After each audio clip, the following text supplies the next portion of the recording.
Welcome to World of DaaS, a show for data enthusiasts. I'm your host, Auren Hoffman, CEO of SafeGraph. For more conversations, videos, and transcripts, visit safegraph.com/podcasts. Hello, fellow data nerds. My guest today is Daniel Yanisse. Daniel is co-founder and CEO of Checkr, a now $4.6 billion market cap company automating background checks. Daniel, welcome to World of DaaS. Thank you, Auren. Great to be here. Now you founded Checkr like in 2014. This is just as like the gig economy was taking off. You had all these companies like Uber and DoorDash and Instacart, and they're hiring tons of people or bringing tons of gig workers on. You know, to an outsider, it looks like perfect like product timing fit. Was this kind of explosion of the gig economy part of the original Checkr thesis, or was this like a really nice like extra layer that kind of came into being? Yeah, no, I mean, it's not just like in random. I had the idea for Checkr because I was part of that explosion of the gig economy. My last job before Checkr was in a gig economy startup called Deliv, who was doing retail deliveries, so on-demand deliveries from retail stores. So starting at the same time as DoorDash and Instacart and Uber and all the players. So I was in that space. And so that's why I was early there and I saw that need, that potential need and that gap in the market. Okay, got it. Okay, that makes sense. Because like, I mean, I remember back in the day, like doing check on someone's criminal history was like a non-trivial thing. It would take a long time. Sometimes it could take like over a week to do, and it was hard and it was very costly. And so is that why you kind of saw that similar need? Yeah, and back then I think it was a painful and expensive and slow process, like you say, kind of for everyone, for all types of employers. But when the gig economy started, that's when things were going to break, because the needs of staffing and speed and experience for the gig economy are like orders of magnitude higher than traditional hiring. And so yeah, I was seeing that the current process is not going to scale for hiring tens of thousands of contractors in a matter of weeks. Okay, interesting. And, you know, and Keith Raboy, you know, he's kind of famous for like a startup formula, which is basically find like a super highly fragmented industry with really low net promoter score, with a really low NPS, and then kind of like add a vertically integrated product to do that. To me, it seems like Checkr is kind of like perfect example, almost a textbook example of this. Do you think that's fair? And like, how did you think about it as you're kind of starting up the company? Yeah, I completely agree with that. I guess I didn't see that quote from Keith Raboy, but when I looked at the market, I saw relatively large markets. I saw a really kind of broken process and bad product experience. And I talked to some early customers who also had really low NPS and not happy with their provider. So, and the industry is highly fragmented. There's over 3,000 background check companies, and even the biggest ones have small market shares. So yeah, it aligns with that. And I agree with this principle for other startups and other companies. I think it helps to be in that situation. Now, to have a complete product, you kind of need to get, and you have to make sure you're getting the information from all of these different courthouses. And last time I checked, there's like over 6,000 courthouses in America. And you don't want to miss a bunch of them and then miss, you know, some sort of conviction on somebody.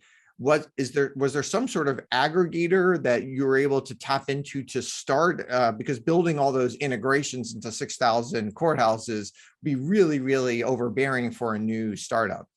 Yeah, no, it's a very complex supply chain and process to build background checks. And I think like every startup, you have to start by doing just the most painful part for the customer. And then over time, you can increase the complexity and go deeper into the, you know, vertically deeper, I would say. Yes, for us, we found aggregators. They were hard to find, but we did find some aggregators. Even the biggest companies were not doing everything in-house. They actually were using third parties and different aggregators. And so we found a few suppliers who could get started. And I would say what we focused on working on was the main pain point for the customer was the product interface. There was no API. That was a big part of our success. And even the dashboard and the user experience was really old. So we focused on creating a great user and product interface on top of kind of the legacy supply chain and aggregators. And then we iterated and refined from there. But we really started at I would say, the top of the product stack. Okay, so because if I was imagining if I was like starting a background check company in 2014, okay, like the first thing I'd be looking at is like some sort of API, because probably a lot of these guys have like a form you have to go in, you have to like manually type in, so some sort of like API, and then probably like the next thing would be speed. Like you want to get back to them as fast as possible so they can make a decision quickly and ideally in like a machine readable way. And then the third one would be price. Or there's some other thing like that that was really important back then? Yeah, and so back then was the API was really important. That was non-existent. So we invented the first, JSON open modern API for background checks. And then the second two painful things for customers were speed, you're right, and accuracy. The accuracy of background checks was really poor because the data is very fragmented. There is no standards. There's lots of incomplete data. Is the accuracy really there's a lot of false negatives, or are there even false positives as well? Both false positives and false negatives. And for background check, both are really bad, right? Like either you can miss an important crime, or you can attribute the wrong crime to a person who hasn't done it, which is also very bad for the consumer. So the consequences are high for both mistakes. But the accuracy rates were extremely low because, and the background check, the accuracy was low and the background check was slow because actually the legacy competitors and the industry was doing the work manually. So they would actually have outsourced, workers reviewing the data, matching the fields, doing the filtering, and composing the background check by hand, which is expensive, slow, and error prone. I can imagine why they were doing that, because like doing all these merges actually really, you have this like identity resolution thing, which looks like a really, really hard problem. And then you've got this other kind of resolution, which is you want to code up, let's say, a DUI in a similar way or something, right? Imagine also for a new startup, both of these problems are really hard to tackle. So how did you think about tackling those? We started automating that. So first, I mean, at the beginning, we did the same thing as the competition was doing, which was not structuring the data, just offering, all of the results and doing some of the regulatory and compliance. There's also compliance filtering that needs to happen. There's a lot of laws that this is a regulated industry. There's federal and state laws that limit what can be shared or not shared in a background check. So that in the beginning, we did it by hand. And it was not structured. We're not able to separate the DUI from a murder or from different types of crimes. But then we knew that structuring the data will be the foundation to create more powerful products and decisioning products. So then we started to structure the data in a deterministic way first, when the structure and the fields will allow us just to kind of categorize and filter. But very quickly we hit the barrier of having completely unstructured data and some type of crimes being called different names in different jurisdictions, typos, abbreviations. So it was very hard to just organize free text, basically. But I studied machine learning in college and did quite a lot of different projects on that. So for NLP classification algorithm, that's actually something not too hard to do. So then we started to move the way of machine learning to better classify and organize the data. We created our own standard of severities of crime and legal decisions. We used millions of data points from our volume that was starting to scale and manual labeling to start to train algorithms to classify the data. So that became some of our core IP and foundation to make the background check data more actionable. And then we built other products on top of that. As you're taking that human out of the loop, like I imagine your variable costs can come down really, really significantly, really fast. At that point, are you thinking about how to use price as a lever to gain market share, or like it's not as important just because you've got speed and you've got accuracy and you've got the API and the user experience? Yeah, so our efficiency and costs are lower because we use automation rather than human labor. That's why we're able to do the same amount of business and volume of background checks as companies who have thousands of employees when we had only hundreds. So it's like over 10x less people. Price is an art and a science. We're still working a lot on price. Actually, like lower price sometimes doesn't help get more market share of customers, especially in the enterprise or larger customers. Larger customers also want to buy a high quality service, and the price is sometimes of a reflection of the quality of the service or the value you're getting. So we did experiment with price. We can definitely be competitive, but it hasn't been a major factor, I would say, to gain market share. Got it. Okay.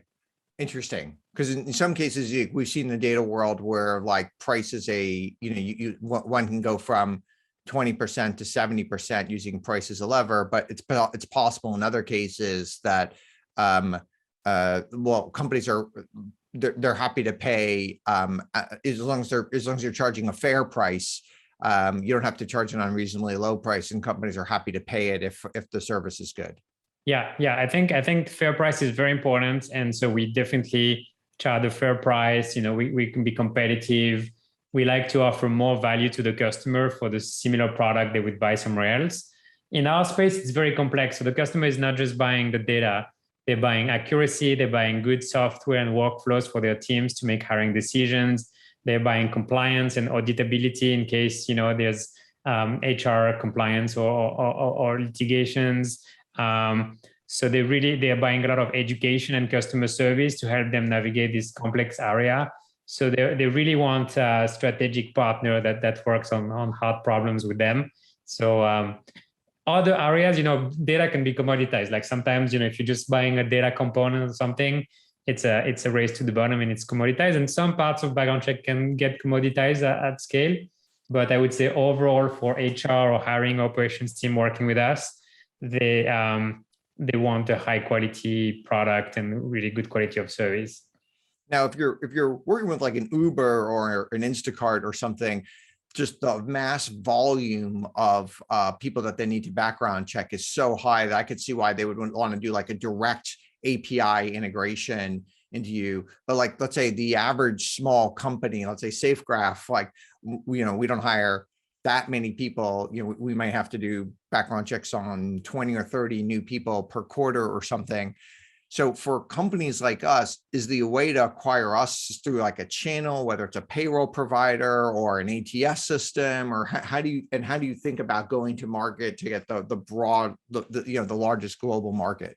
Yeah, no, absolutely. So, small and medium-sized customers also love Checkr because of the easy user interface. We have, really simple and mobile-friendly, candidate-friendly user experience. So it's just very easy to do a background check, even low volume, make decisions, interact with the candidate in this part of the process. And then in terms of acquisitions, yes, we started a channel strategy early on in the company. Because we had an API, actually, a lot of HR partners and platforms came to Checkr and said like, hey, would love to add background checks to our all-in-one HR platform or payroll company. And so the API first strategy allows you to do that. So yes, channel is one of our large way to acquire customers and distribute the product. We're working with a lot of channel partners like Rippling, Paylocity, Zenefits, but also vertical software companies for team sports, churches, volunteering. So yeah, it definitely works well, the API strategy with partners, distributing you to small and medium-sized customers. How would you give advice to other people trying to work on this channel type of strategy?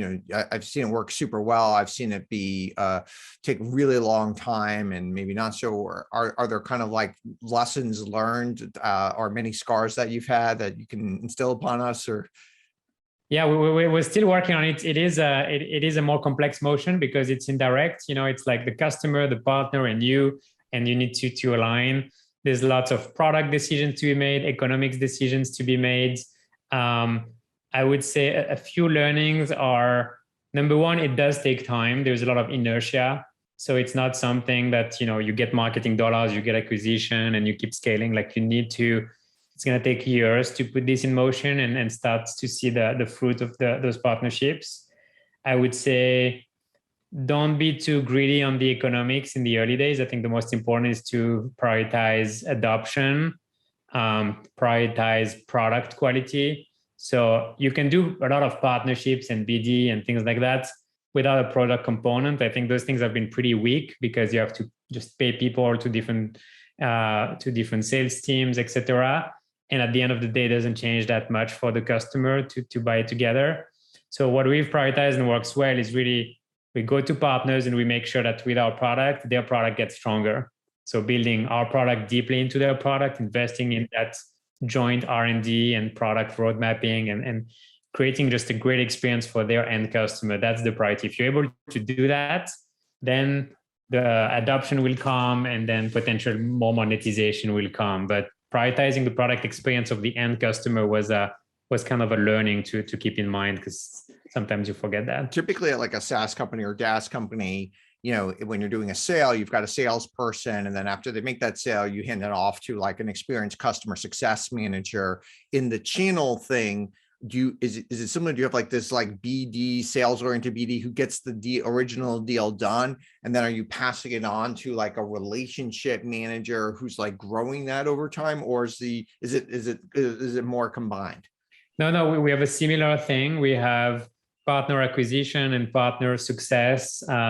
So yes, we have teams who are working with new partners to start integrating with Checkr. And then once the partnership is launched, then we pass it to a partner success manager who continues to work with the partner to make sure that the product and the solution is delivering value and keeps growing. So yeah, similar motion, but separated team. When you compensate a salesperson, there's an ACV and it's kind of easy and you can figure it out. Whereas if you think of like the original person making the partnership, okay, that could actually be a net negative, because it could take a lot of time and not yield any sales at all. Could end up being hundreds of millions of dollars as a channel. Like, how do you figure out a good way to compensate that person?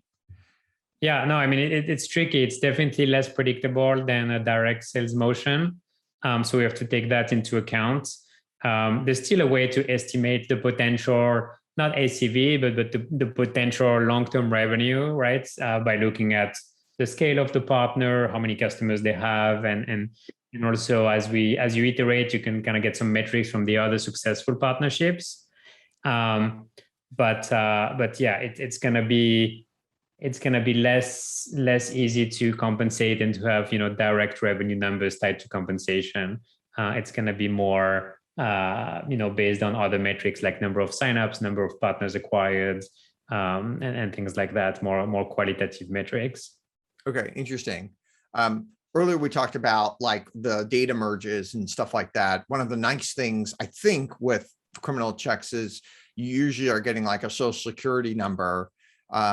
Is that true? Is you often getting the social security number, and is that making that merge much easier because other people have this 9-digit number? Or how do you think about this like identity merge on a person?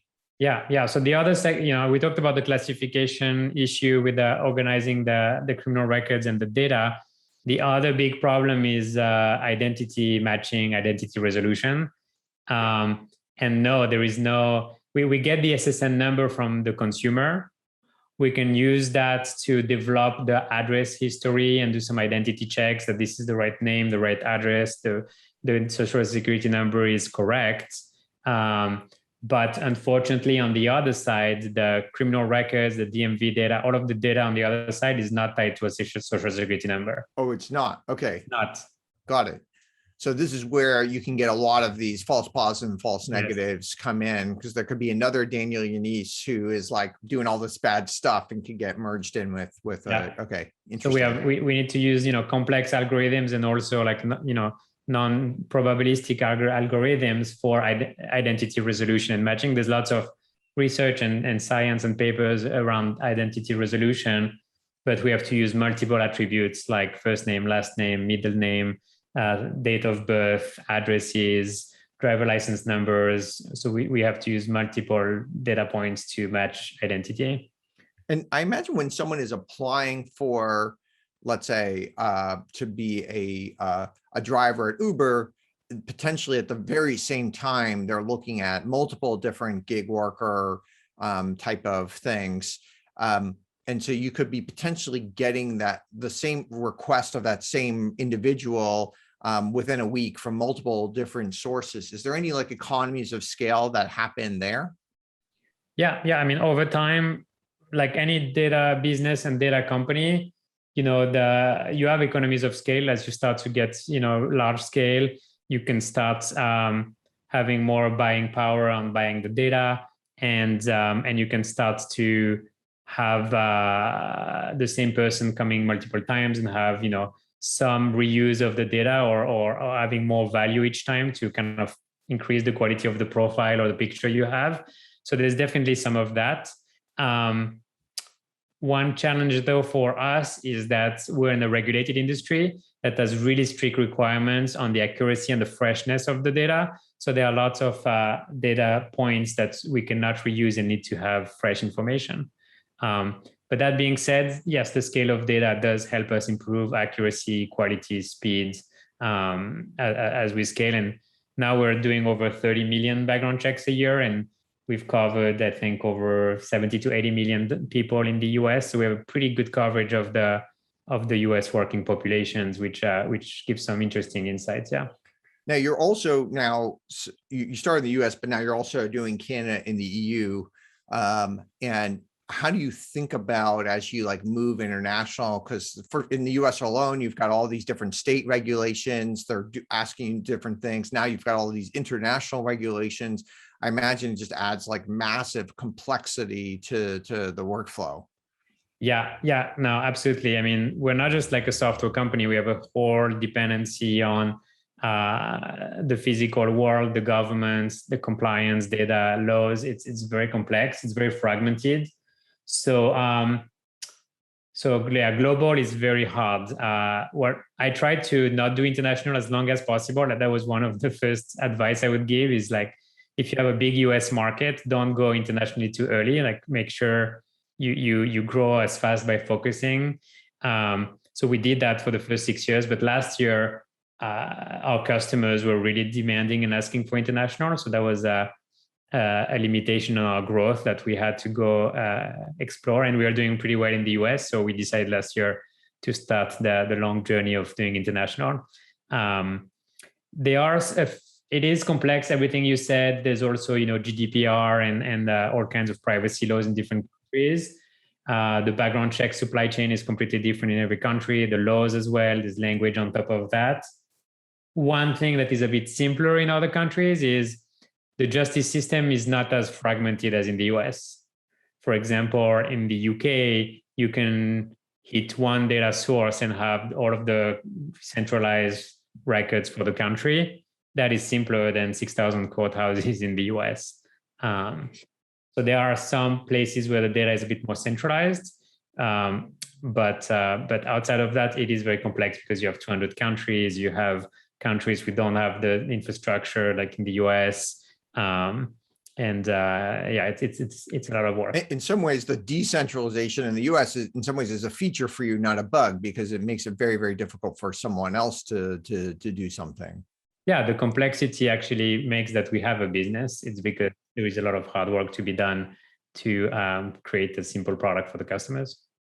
Interesting. Now, it does seem like your data, or at least the data asset, could be really interesting, whether it's to a nonprofit or academia or to governments looking at trends on rehabilitation or employment, or how have you thought about making it? But obviously it's very sensitive data, so you can only make it available in some sort of aggregated form. How have you thought about working with some of these entities?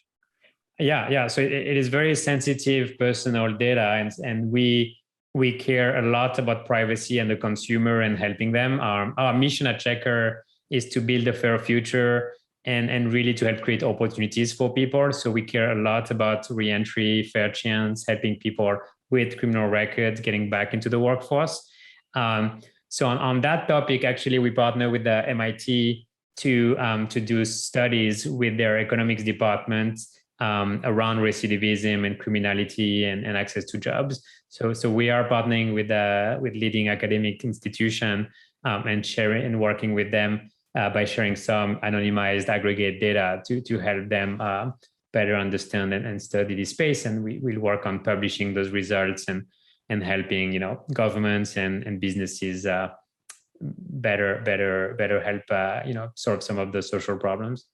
Got it. Is there a way to tie it back to, let's say, people who have had jail time? Is there a way to tie it back to specific prisons? So these prisons are better at rehabilitation than others, or specific jurisdictions or specific types of crimes?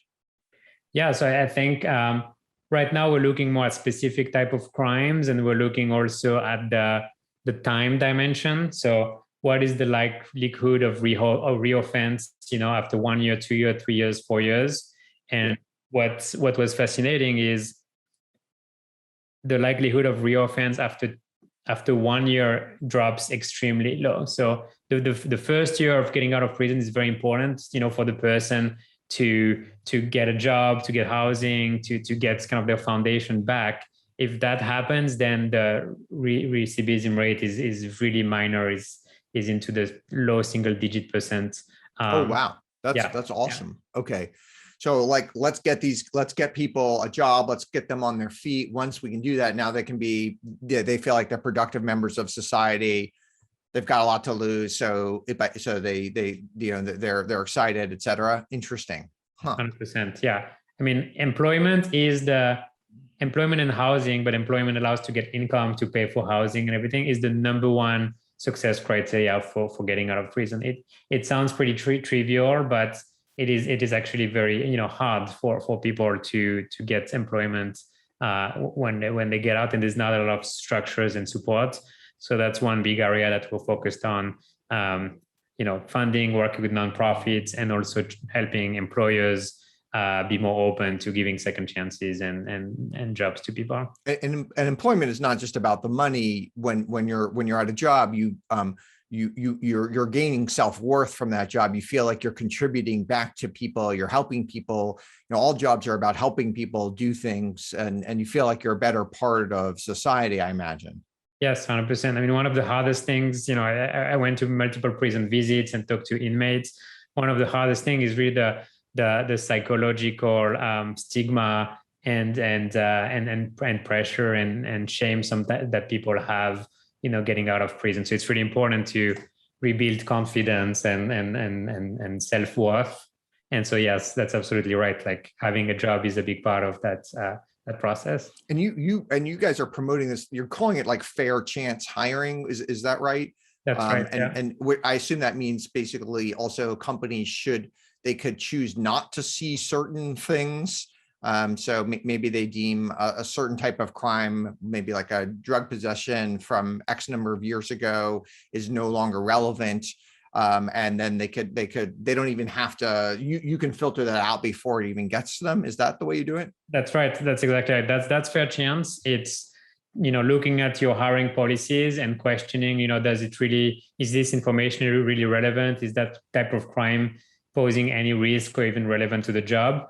And then we build products. So that's why we needed to do that standardization and segmentation of the data, because then we were able to build a product called Checkr SS, which is like a rule engine, which allows customers for each one of the job to configure the type of crimes that they care about, don't care about, on what time frame.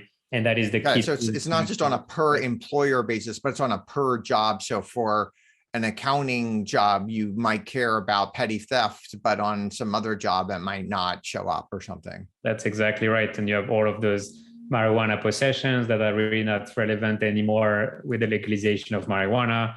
DUIs, traffic violations are not relevant if you're not driving. There's lots of simple things like this that employers can make, and actually allows millions of people to be qualified and get opportunities. And for the business, it's great because you get access to more talent. And right now there's not enough, supply and workers. Now you're also at the same time like interacting directly with consumers. and you're building different products for them, whether it's to help people expunge old records or, et cetera. What are, so in some ways you're like a B2B company becoming also a B2C company. Usually see it go the other way. Like, is there any interesting learnings from that? Yeah, so the consumer, we call them the candidates, the job candidates. I've always been a user of our product because we need to interact with them as part of this process to get their consent, their authorization. We provide services to them if there's any inaccuracies and they want to dispute the records. They work with us. We have multiple products. They're essentially getting a copy because that's the law, right? And so then they can go see that.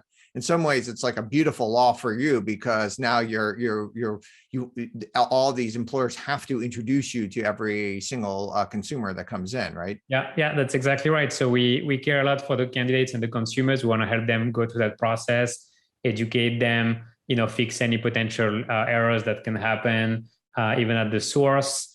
And more recently, like you said, we also have a Checkr Foundation where we build nonprofit products, and the expungement product is one of those. So we created a national website to expunge and clear criminal records, and we're working on funding that from some of the Checkr resources and external as well.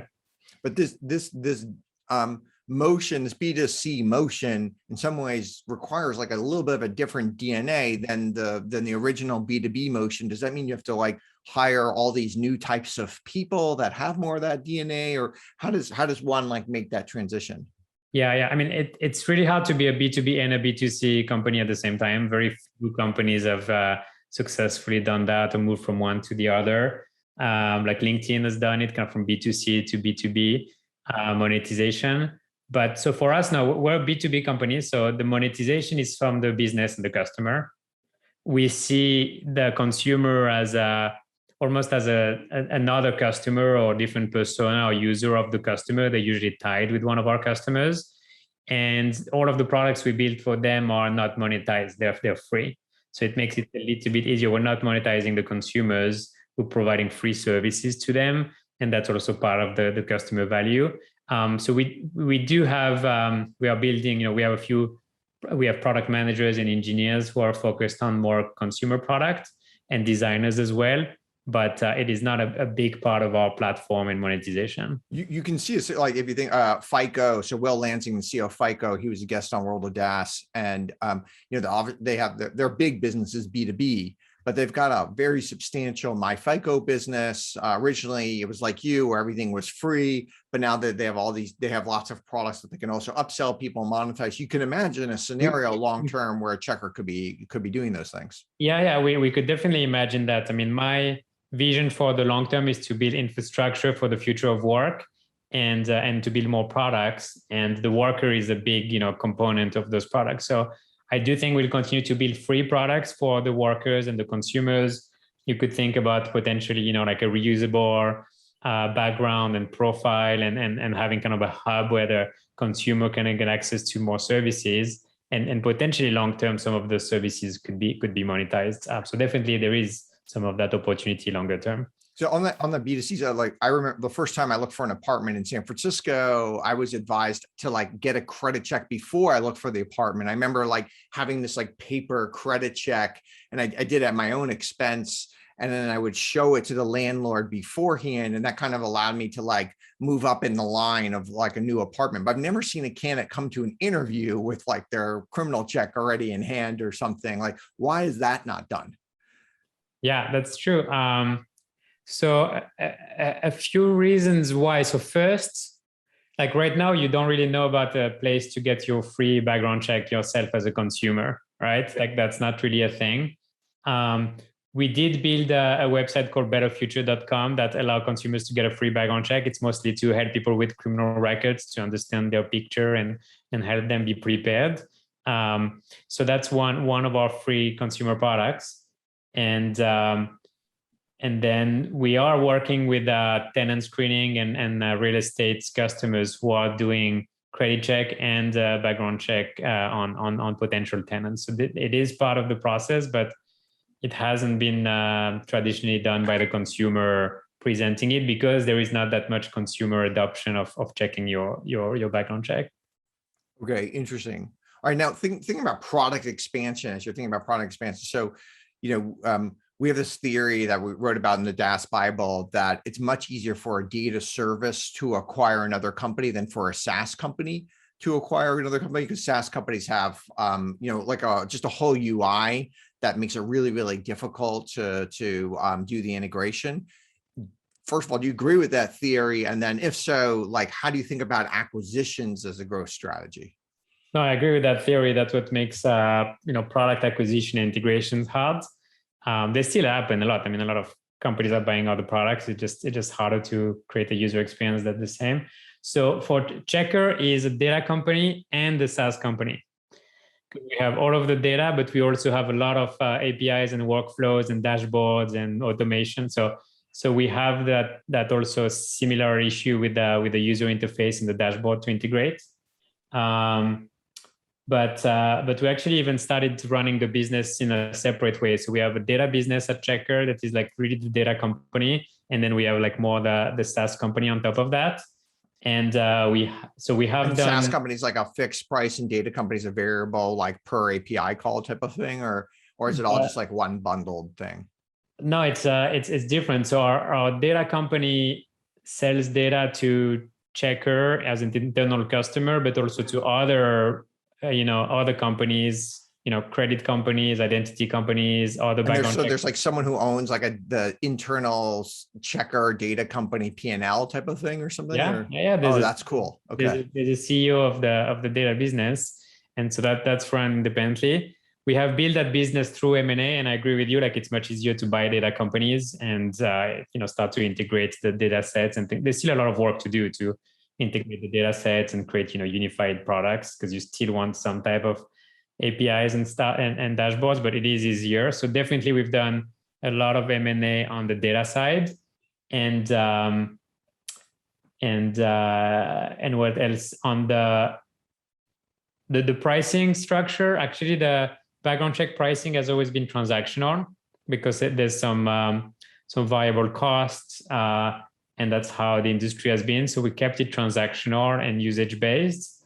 Some of our new add-on products like Checkr Assess are subscription products. So we have a mix of both. Yeah. Interesting. Okay. Now there's, if you think of like the overall employment verification market, okay, where there's like the criminal background check market, that's Checkr. And you're fast becoming like by far the biggest company in that space. But then there's also like kind of the adjacent market, which is verification of someone's employment history, maybe their salary status or other types of things. Did they work at this place? I don't know, maybe even like their history of like, did they go to this college or something? Yeah. And that there, in that case, there's like a huge player, the Work Number, which is a big dominant player. There's like these new players that are trying to oppose the Work Number, like TrueWork and Argyle. Like, how do you think about that market as with your market? It does seem like it could be one big company in a way, right? So how do you see that changing over time?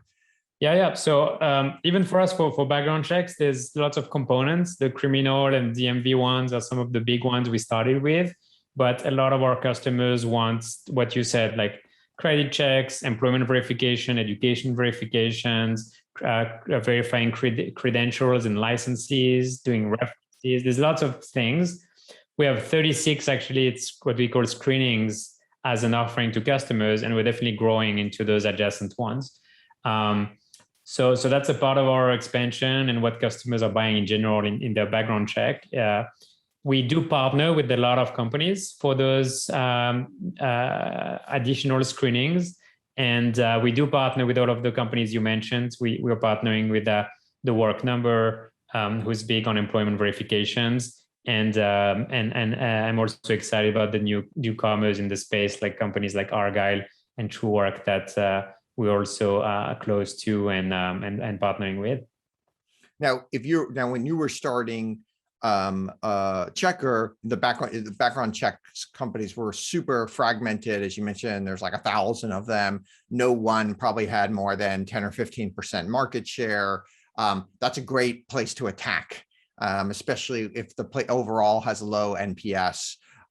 If you were advising like a Truework or Argyle, because they're attacking this space, you have the Work Number. The Work Number has I don't know, maybe over 50% market share. A harder place to attack. How should those companies, if you were advising them, how should they think about attacking a market where there's a clear winner? Yeah. I mean, it's harder. Like the Work Number has been smart as a business, and sometimes it takes decades to build a defensible data business. LexisNexis is another example. Or this, and so they've built kind of an exchange of data, right? Like they go to the employer uses them to do employment verification and gives them their company employment records in exchange. Yep. And so if you it's like a data co-op that happens. Like a data co-op, exactly. So they've built over 10, 20 years a data co-op. So that is hard to disrupt because it's hard to go to AT&T, one of the big customers there, and say, hey, AT&T, in addition to the Work Number, can you work with us and give us your data? There's no motivation for AT&T to work with the second, vendor. So that's what it's tricky to disrupt a data business sometimes, especially when there's data co-op from the customer. So I think I think it's going back to the customers and the NPS. So you got to find the pain point of the customer. A customer is not going to change or buy something new if there's no pain. So it's like, what is the pain for the customer? There are trends like privacy and security and user experience, who are good trends that are a bit hard to do for bigger companies. So that's going back to the pain. And then I do think what I like about the Argyle model, or even Plaid, what they've done as a company, is you have to come at the problem. You can't just like frontally compete with the existing player and do the same thing they do, just faster, cheaper. That's not going to work. That's going to be enough value. You have to come at it tangentially and with a completely different value prop or approach. And so I like Plaid or Argyle approach, which is saying, hey, let's put the consumer back in charge of their own data. And that goes well with all of the privacy trend and data trends. And let's say, hey, it's the consumer's data, so we can use the consumer to give us permission access to the data. So I thought, instead of going to the business to get the data about the consumer, going directly to the consumer, I think is a smart tangential approach and could potentially work to create an alternative. Interesting. When you think about the whole hiring process, like it's super hard, it's expensive, both from the job seeker side and from the employer side. A lot of companies are bad at it. A lot of job seekers are bad at it. Background checks are kind of like the very last step, or one of the last steps in the process. Like, are there other parts that you wish like there was another company like Checkr that was working to improve? Yeah, I mean, I can think at the own hiring we do at Checkr. Hiring is super hard. You're right. Like, every step is hard. It's full of human bias and inaccuracies. And at the end of the day, you make a big decision for your job and for hiring someone based on just chatting with them, or for a few hours. It's kind of crazy, but it is what it is. I don't know. I think the job search to me sounds just so inefficient. It's kind of like you're throwing your resume and clicking apply to tens and tens of jobs, and it's like a black hole. And from the employer side, it's the same thing. You're getting thousands of resumes and candidates, and you have to triage it all. I do feel like it's quite painful and manual, and technology could maybe do more than what's available currently. But it is hard to get to the scale of a LinkedIn or Indeed and build better products there. So it's a hard space. Very focused on the human. It's also there's credentials are so important to basically go through that filter. And obviously, if you go back to like your original point about getting more people access to employment, a lot of the people who most need access to the people who don't have like the credentials, but they do have a lot of potential. Is there some way of, I don't know, putting in a test, or I don't know, some other type of thing in the process, the low friction thing that could tease out these high potential people? Yeah, I mean, there's tons and tons of companies and startups doing tests and assignments and assessments and video interviews. There's hundreds and hundreds of tools, psychological tests, skill tests. So I think those are good. It is just so dependent on each job and each thing. There's no standardization yet or silver bullet. So I think that's an interesting space, but it's still early and so custom and variable.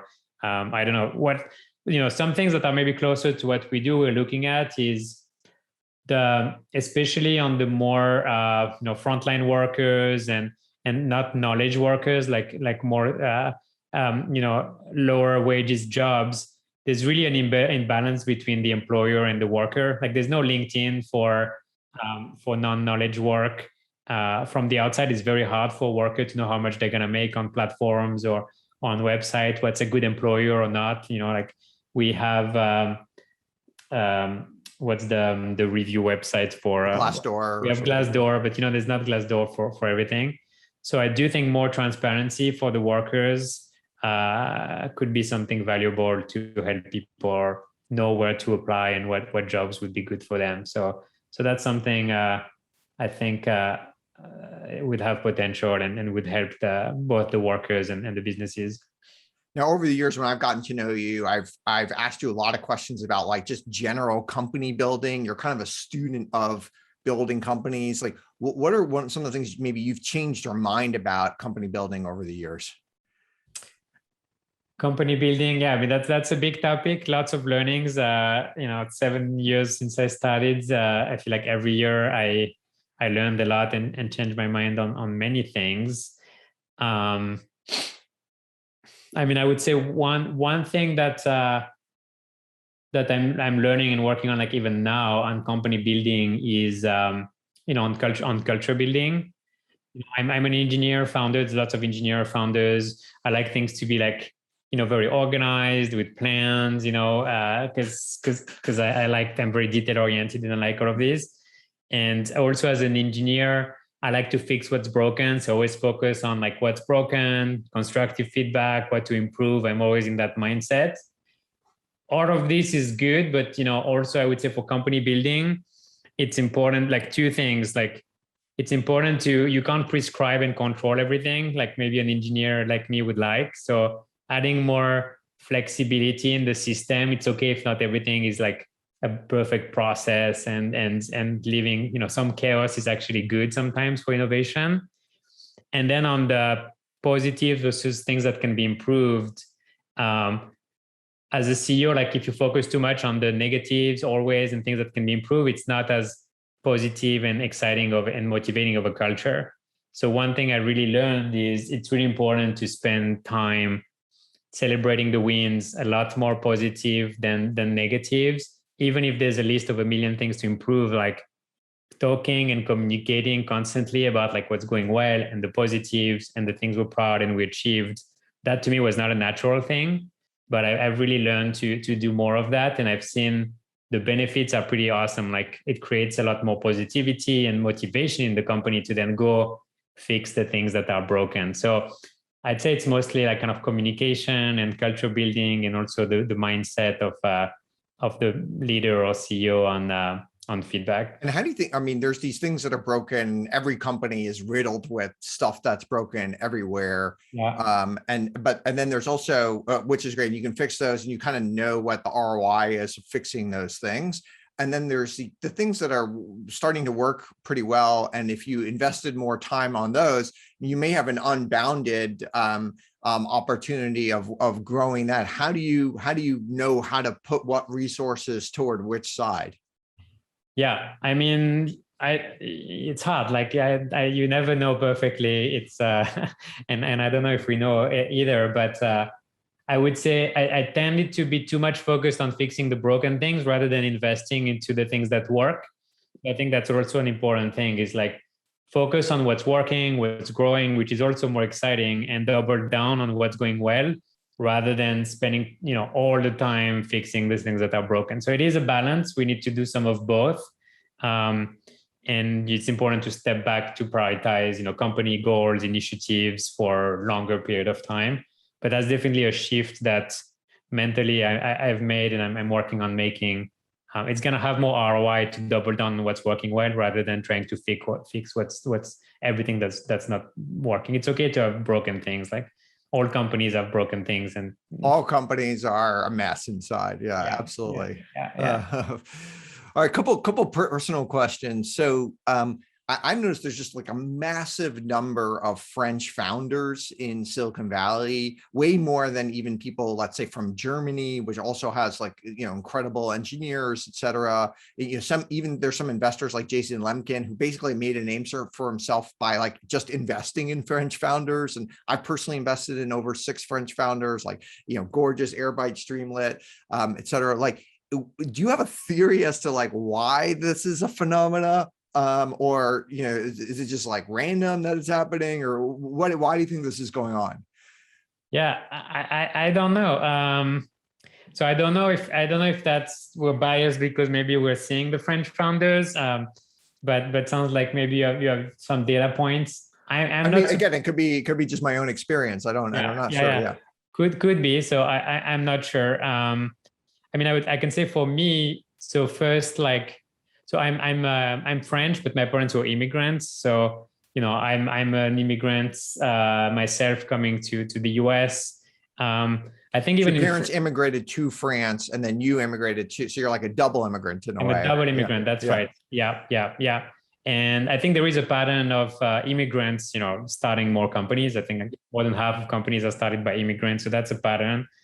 And I think a lot of French people emigrate from France and go to other countries. I think even growing up in France, culturally, it's very much a trend for young college grads to finish college, or even before college, going to other countries to get international experience. Okay, so even if like you work for, like if you're in the US and you work for McKinsey, you usually stay in the US. Where it's like if you're a French student, you go work for your McKinsey, you might go to London, you might go to Hong Kong, you might go to some other type of place.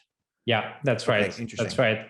Could be tied to the imperial history of France and the UK as well, who just went all over the world, and so that continues there's a lot of French people who just go work all over the world.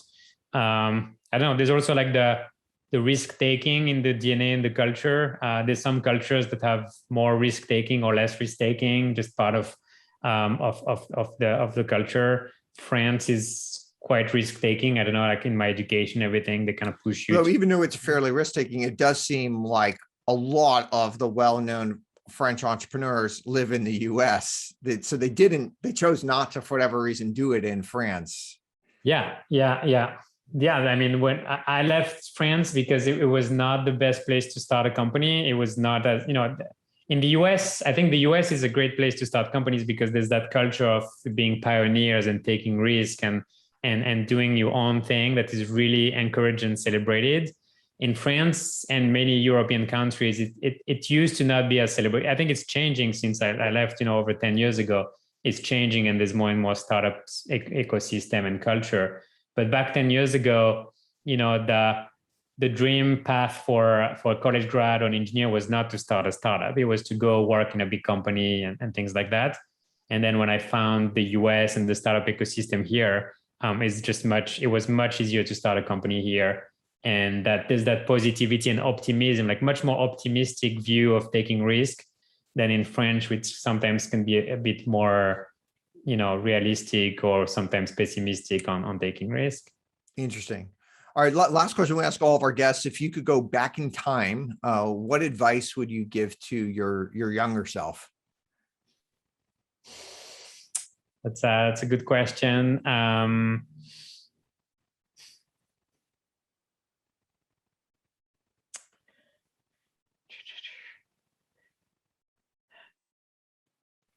I would say founding the company. I mean, things I struggled with were,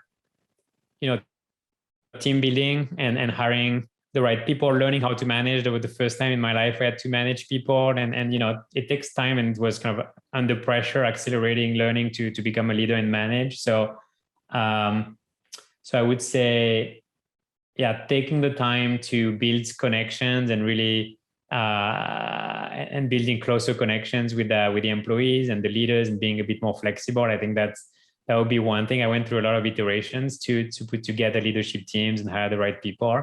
So investing more in that, I think, is very important. I learned a lot through that process. And then maybe another advice more on like business and product. Like when you get investors and VC money, as a founder, you feel that pressure to grow and do returns and revenue. And so of course, that's important, that's good. But it's important to not be too much under that pressure. And I talked to a lot of founders who really feel heavily that pressure of the growth and financials and revenue. It's important to grow. And of course, that's what we want to do. But I was maybe a bit too obsessed by the bookings and the revenue and the growth into doing the company strategy and direction. So I would advise myself and maybe others to, the best way to grow is actually to build a great product, delight customers, and focus on less things. Because as founders, we kind of like to do a lot of things, we have a lot of ideas. Focus on one or two and really try to say no to things. Great product to solve customer problems, and then delight the customer. And if you do those things, the financial growth will come as an outcome. You have to be kind of confident that it will come. I know it's hard, but that's maybe an advice for myself on don't stress as much about the revenue and the growth. It's a byproduct of doing product and customer delight well. All right, that's awesome. That's a great advice. I follow you on Twitter. Where do people, if they want to learn more about you, is that the best place, or where should they go to see you on the interwebs? Yeah, I haven't been great and a lot on social media, but I'm actually starting to spend more time there. I'm quite active more on LinkedIn, and I'm growing into Twitter. So yeah, LinkedIn and Twitter, follow me, and I'm gonna interact and be more and more present. All right, Daniel and Yanisse, thank you so much for being with us on World of DaaS. Thank you, Auren. That was fun. Thank you so much. Thanks for joining us. If you enjoyed the show, consider leaving a review. For more World of DaaS, and that's DAAS, DaaS, you could subscribe right here on our YouTube channel, or you could find me on Twitter at Auren, AUREN, Auren. I'd love to hear from you.